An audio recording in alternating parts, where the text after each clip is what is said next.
Mesdames, Mesdemoiselles, Messieurs, bonjour. En ce lundi 2 mars 2015, les places boursières américaines ont fini dans le rouge après la publication de mauvais chiffres économiques. Malgré le recul de vendredi, il s'agit du meilleur mois depuis mars 2011. Le Nasdaq s'est replié de 0,49%, le S&P 500 a perdu 0,30% et le Dow Jones a également lâché 0,45%.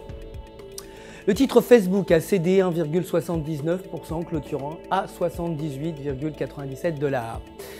Le dollar a enregistré des performances mitigées face à la plupart des grandes monnaies après la publication de chiffres mitigés également aux États-Unis.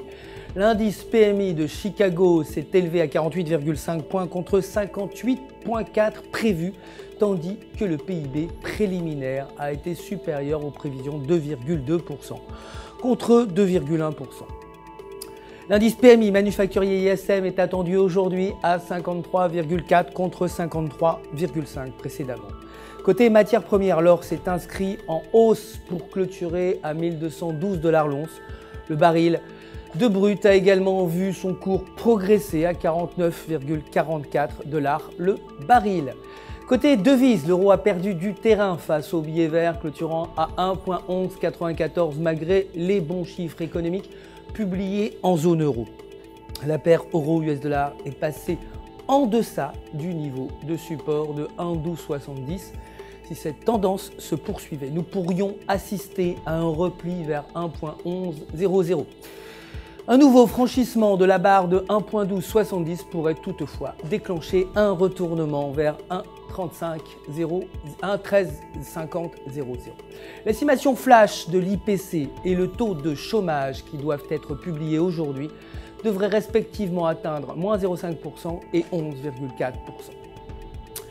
La livre sterling s'est appréciée face au dollar américain pour clôturer 1,5438. La paire a rompu la ligne de tendance haussière avec le même a cédé en deçà de 0. Si la paire parvient à rompre une nouvelle fois la ligne de tendance, elle pourrait s'orienter à la hausse pour atteindre 1,5500.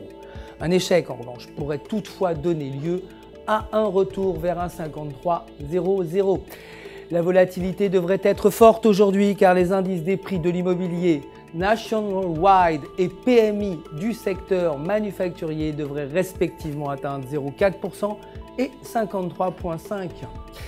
C'est la fin de notre flash. Je vous invite à nous rejoindre dès demain matin pour l'actualité des marchés. En attendant, restez bien sûr avec nous connectés sur www.ufx.com pour tous vos besoins de trading. Votre conseiller personnel, vous le savez, est là pour répondre. Si vous avez des questions, le centre d'assistance du UFX se joint à moi pour vous souhaiter une excellente journée de trading.